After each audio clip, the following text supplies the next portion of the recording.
At the beginning of the movie, we see a woman named Alya opening the fridge. Suddenly, a loud crashing sound comes from outside the house. Alya cautiously goes to check the noise. Her eyes suddenly fall on a dead body wrapped in a shroud. But when she turns on the light, it's gone. As soon as she turns off the light again, the dead body appears right in front of her face. Alya starts trembling in fear. At that moment, she hears the voice of her daughter Yasmin calling her from outside. Hearing the voice, she slowly steps outside. Suddenly, Alya sees a freshly dug grave in front of her. As she steps into the grave, she notices a coffin inside, from which someone is rattling. Terrified, Alya reaches out her hand, and the coffin breaks open. A hand shoots out and grabs her. Just then, Alya jolts awake in her car seat. It was all just a terrifying dream. Her husband Raka comforts her. In reality, they are on their way to Alya's mother Devi's house, with their daughter Yasmin along for the ride. Yasmin is super excited to meet her grandma and show her new doll, Bun Bun. Eventually, they reach Pangu village. But when they arrive at Devi's house, they notice all the lights are off and the place is engulfed in darkness. They call out to Devi, but there's no response. Raka notices the door is unlocked. Surprised, they step inside. Where could Devi have gone, leaving the door open? As they look around, they suddenly hear a rustling sound. When they approach, they see a shadowy figure sitting in the rocking chair. The figure stands and turns on the light. It's Devi. Yasmin runs to her and hugs her tightly. Devi explains that she dozed off while sitting, which is why the lights weren't on. After checking in with everyone, they all sit down at the dining table. Yasmin introduces her doll Bun Bun to her grandma. After dinner, Devi takes Yasmin to her room to put her to bed. Later in their own room, Alya tells Raka that she will never leave her mother alone again. They will bring her to the city with them. Raka agrees.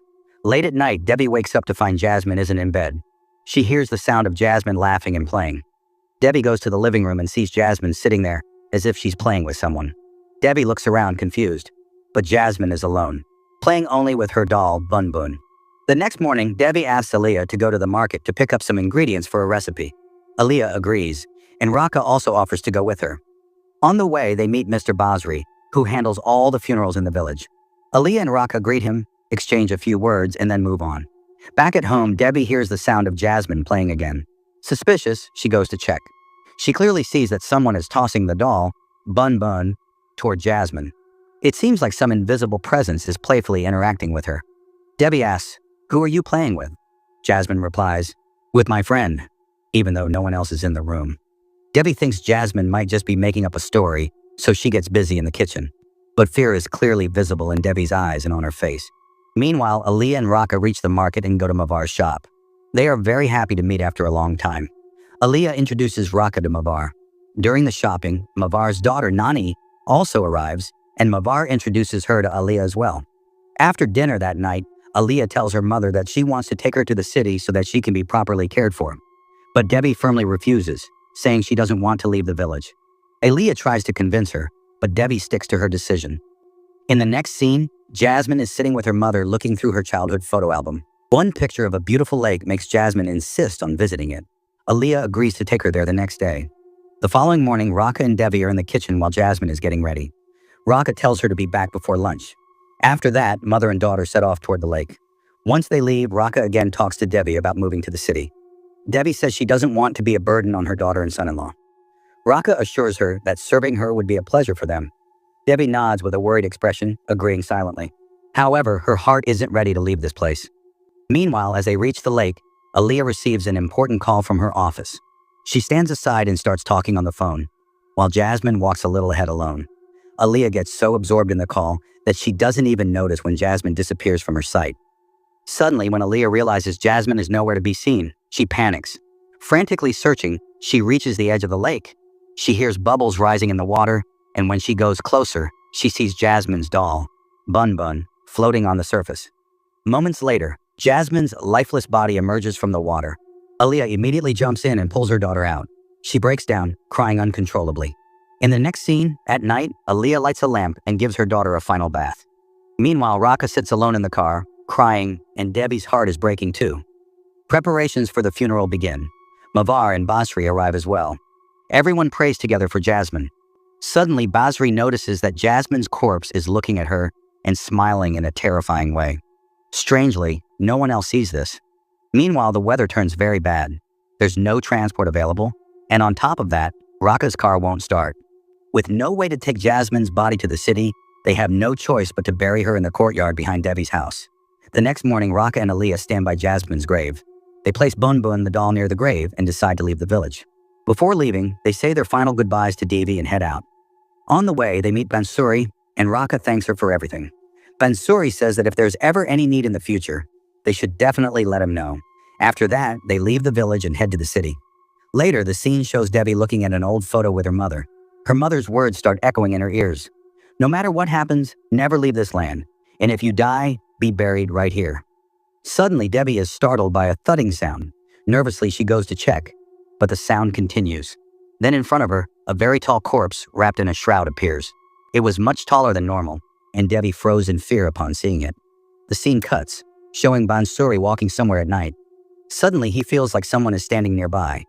When he turns to look, no one is there. But after hearing the thudding sound again, he looks back and sees the corpse standing right in front of him. Terrified, he immediately starts coughing violently. The scene then shifts to Raka in his city home. He is holding a photo of Jasmine to his chest and crying. At that moment, Alya receives a call on her phone. Angrily, Raka says, "You all went together, didn't you? The phone has become more important to you than your daughter." Indirectly, he blames Alya for Jasmine's death. He calls her selfish and says, "As a mother, you failed." Hearing this, Alya stands there with tears in her eyes. At that exact moment, Alya receives a message from Devi. "Always pray for Jasmine. My heart says something very bad is going to happen." After that, Devi and Bansuri are shown talking. Devi says that she saw a corpse, and it gave her a very strange feeling. Bansuri says the same thing happened to him, which is why he ran away. Seeing a shrouded corpse in the village means a major danger is coming. Devi also says that ever since Jasmine came, strange things have been happening in the house. She knows every corner of this house, and the supernatural events remind her of an old incident that happened with her mother. She expresses her fear. "I'm afraid this is connected to the past, but I was just a child back then." She remembers that Bansuri was also there that night. She directly asks him, "What really happened that night?" The next morning, Raka prepares breakfast, but Alya leaves feeling sad, without eating. After Alya goes, Raka's eyes suddenly fall on the Bun Bun doll.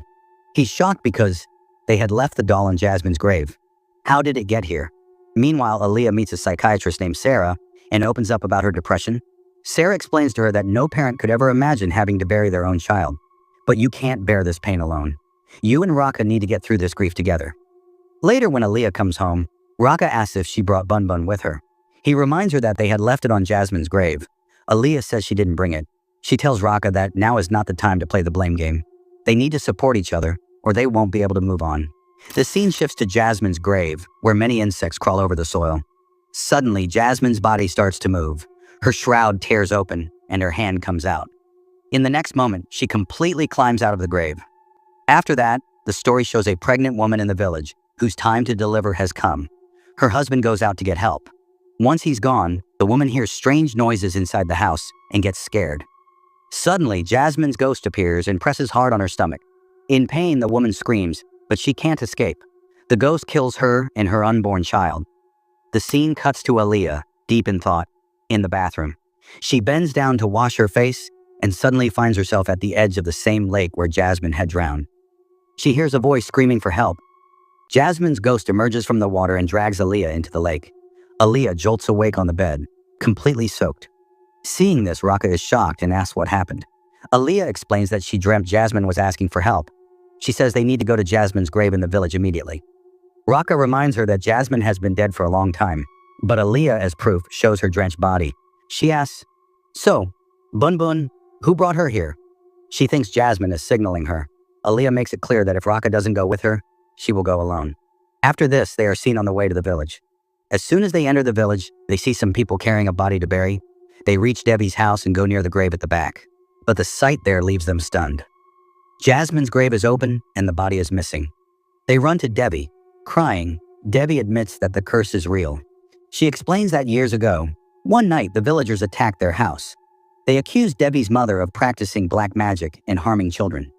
Devi was only 7 years old at the time. The villagers were threatening to burn down their house even though her mother was completely innocent. She remembers her mother telling her to hide inside. Her mother went out alone to face the villagers. A man held a child in his arms, accusing her mother of casting spells. The villagers started shouting to kill her, fearing that her future descendants might harm them. In response, her mother pulled out a knife and declared that all the accusations were false. She wasn't a black magician. She warned that they might kill her, but they would never be able to destroy her lineage. Then she cursed the entire village. She said that if any of her descendants were buried in this soil, their body would not decay. They would rise from the grave to take revenge for the injustice. After that, she committed suicide in front of everyone, while little Basri stood and watched everything. Debbie says, "What we feared has come true. Yasmin has risen from the grave, but we don't know where her body is now." Alya asks, "What should we do now?" Just then, Bansuri arrives and says there's only one way. He warns that Yasmin must be properly buried outside the village in her rightful place. Otherwise, she will continue taking lives, one after another, as a demon. "We need to find Yasmin immediately," he says. Debbie agrees and tells Alya to stay home and pray. But Alya insists on going with them. But Bansuri explains to her that Yasmin is no longer her daughter. She gives Alya a prayer book and tells her to stay at home, and then they leave. The scene cuts to Mar's shop. While closing the shop, she hears her daughter Nani's voice. She runs inside and sees Nani curled up on the bed, trembling in fear, pointing toward a corner. But Mar can't see anything there. She approaches and asks what's wrong. Nani gestures for her to stay quiet and points under the bed. When Mar looks underneath, she is shocked. The real Nani is trembling with fear under the bed. Nani says, "Mom, the demon is on the bed." Terrified, Mar looks up, and at that moment, Yasmin's ghost strangles her to death. Nani screams, and the scene shifts to Alya, who is praying at home. In the middle of her prayers, Alya hears Yasmin crying, calling for help. Alya slowly moves toward the sound and notices muddy footprints leading toward a room. When she enters the room, she feels as if someone has touched her neck. There, she sees the Bun Bun doll. Holding the doll, she follows Yasmin's voice outside. Suddenly, hearing splashing noises, she goes toward Yasmin's old grave. The voice seems to be coming from the coffin. Alya kneels down, crying. Then behind her, Yasmin appears in human form. But in the next moment, the ghost of Yasmin emerges from the grave and grabs Alya by the throat. Alya struggles and shouts at it to stop. During the struggle, she drops the Bun Bun doll. Seeing the doll calms Yasmin's spirit a little, and she releases Alya. Just then, Raka arrives and yells that this isn't Yasmin. But Yasmin becomes aggressive again. As Raka tries to save Alya, Yasmin lifts him into the air with her power and begins to strangle him. They are all suspended in the air. At that moment, Bansuri arrives and starts reciting prayers. The effect of the prayer weakens Yasmin, and she vanishes after throwing Alya down.